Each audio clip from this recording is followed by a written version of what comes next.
Di kaki bukit raya yang ditutupi kabut pagi, terletak sebuah desa kecil bernama Tegalwangi. Desa itu tersembunyi di balik perkebunan kopi yang rimbun, dikelilingi sungai jernih yang mengalir dari mata air gunung. Tegalwangi bukan desa yang kaya, tetapi penduduknya hidup dalam keseimbangan yang sederhana. Namun, seperti di tempat-tempat lain, di sini pun ada yang disebut kaum terpandang dan orang kecil. Salah satu dari yang disebut kecil adalah Pak Darmo.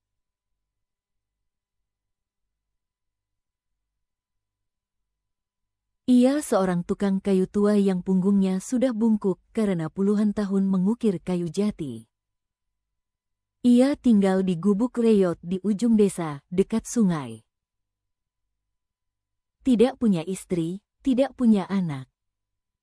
Yang ia miliki hanyalah palu, pahat, dan sebuah tanggul yang dipenuhi hasil ukirannya, burung, naga kecil, serta muka-muka yang dipercaya orang-orang di desa sebagai arwah penjaga alam.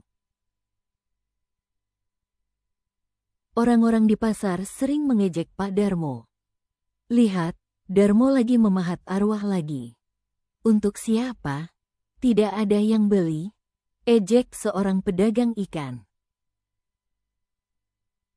Anak-anak berlari sambil tertawa, Pak Darmo gila. Ngomong sendiri sama patungnya. Namun, Pak Darmo tak pernah marah. Ia hanya tersenyum getir, lalu melanjutkan ukirannya dengan telaten. Dalam diam, ia berkata pada dirinya sendiri, setiap kayu punya jiwa. Setiap manusia juga. Dan setiap jiwa adalah cahaya kecil dari Yang Maha Agung.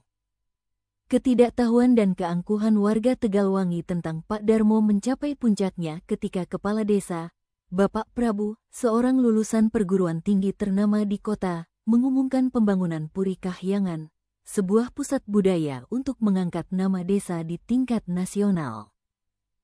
Semua proyek ini dibiayai oleh pemerintah pusat, dan Bapak Prabu ingin semuanya terlihat canggih, modern, dan representatif. Kita tidak butuh ukiran-ukiran kampungan lagi, ujarnya dalam rapat desa. Kita butuh seni modern, minimalis, filosofis. Bukan sesuatu yang dibuat oleh tukang tua buta huruf di gubuk bocor. Namun, seorang arsitek muda bernama Ratri, yang ditugaskan sebagai konsultan proyek, diam-diam datang mengunjungi Pak Darmo. Ia ingin melihat karya-karya yang dianggap sampah oleh warga desa. Saat ia tiba di gubuk itu, ia menemukan sesuatu yang mengejutkan. Ruangan sempit dipenuhi ukiran kayu yang bukan hanya indah, tetapi memancarkan kedalaman spiritual. Beberapa sosok manusia terlihat sedang menangis, yang lain tersenyum damai, dan satu patung besar, yang belum selesai, menggambarkan seorang lelaki tua memeluk anak kecil, dengan tatapan penuh cinta dan pengorbanan. "Siapa ini?" tanya Ratri pelan. Pak Darmo menghela napas. "Itu bapak dan anak. Tapi bukan orang tertentu. Itu adalah setiap manusia yang pernah kehilangan sesuatu, tapi tetap mencintai." Ratri terdiam.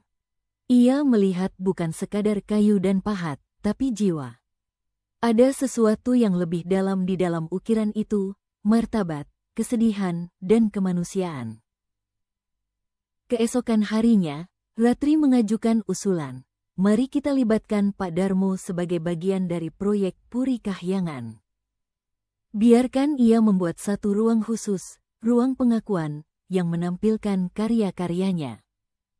Ini bukan soal seni, tapi soal penghormatan terhadap manusia. Bapak Prabu tertawa. "Kamu gila? Mau menghiasi bangunan nasional dengan karya orang gila?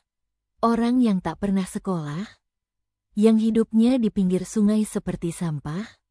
Tapi dia manusia," sahut Ratri tegas.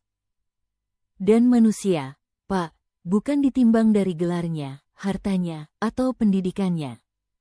Ia ditimbang dari kemanusiaannya. Setiap orang punya martabat. Bahkan yang paling lemah, paling terabaikan, karena dalam dirinya ada cahaya ilahi. Menyakiti mereka, berarti menyakiti Sang Pencipta. Suaranya bergema di ruang rapat, dan sejenak semua terdiam. Beberapa warga yang mendengar mulai merenung. Ibu Surti, penjual sayur yang pernah membuang daun pisang bekas pembeli Pak Darmo dengan jijik, menunduk. Anak-anak yang dulu menertawakannya merasa dadanya sesak. Akhirnya, atas desakan Ratri dan tekanan dari beberapa tokoh muda desa, Bapak Prabu setuju dengan syarat jika karyanya memang layak, biar publik yang menilai. Maka dibukalah ruang pengakuan di tengah Puri Kahyangan. Di dalamnya hanya ada 12 ukiran Pak Darmo dan satu kalimat yang ia tulis dengan huruf kasar di dinding. Aku tidak mulia, tapi aku manusia. Dan sebagai manusia, aku punya rasa, punya jiwa, punya hak untuk dihormati. Pembukaan Puri Kahyangan menjadi pusat perhatian nasional. Birokrat, seniman, wartawan berdatangan. Semua datang untuk melihat arsitektur modern, tapi yang membuat mereka terdiam adalah ruang pengakuan. Seorang kritikus seni ternama menangis di depan patung bapak dan anak. Ini bukan seni, katanya. Ini pengakuan akan kemanusiaan. Ini doa dalam bentuk kayu. Media pun membicarakan Pak Darmo. Nama Tegalwangi tidak lagi dikenal karena kopi atau alamnya, tapi karena kisah seorang tukang kayu yang mengingatkan negeri ini pada arti keadilan sejati. Namun, yang paling mengguncang adalah perubahan dalam hati warga Tegalwangi. Bapak Prabu datang ke gubuk Pak Darmo dengan kepala tertunduk. Maafkan saya, Pak. Saya terlalu sibuk membanggakan gelar, lupa bahwa martabat manusia bukan diukur dari sertifikat, tapi dari rasa hormat yang kita berikan. Pak Darmo hanya mengangguk pelan. Tidak apa-apa. Saya tahu, kamu juga sedang belajar. Sejak saat itu, gubuk Pak Darmo tidak lagi dianggap reyot. Anak-anak mengunjunginya bukan untuk menertawakan, tapi untuk belajar. Ia mengajar mereka cara memahat bukan hanya kayu, tapi juga hati, agar mereka belajar melihat jiwa di balik wajah, martabat di balik kemiskinan. Beberapa bulan kemudian, seorang turis asing bertanya pada Ratri, apa rahasia kekuatan karya Pak Darmo? Ratri tersenyum, karena ia tidak pernah melihat manusia sebagai objek. Ia membuat patung bukan dari imajinasinya, tapi dari rasa hormatnya.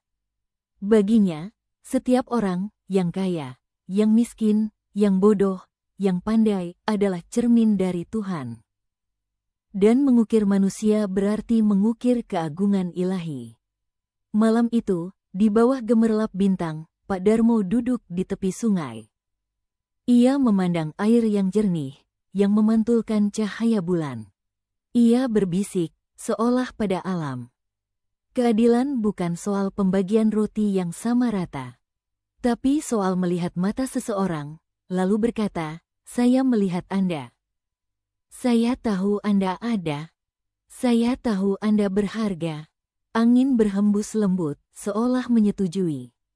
Karena pada akhirnya, keadilan sejati bukan lahir dari hukum atau kebijakan semata, tapi dari tindakan sederhana, menghormati setiap manusia sebagai subjek, bukan objek. Dan ketika kita berhenti meremehkan yang lemah, kita bukan hanya memulihkan martabat mereka, tapi juga menyelamatkan jiwa kita sendiri dari kebutaan spiritual. Di Tegalwangi, angin pagi kini tak hanya membawa aroma kopi dan daun jati. Ia juga membawa bisikan. Setiap jiwa adalah mikrokosmos dari keagungan Tuhan. Jangan injak, hormatilah.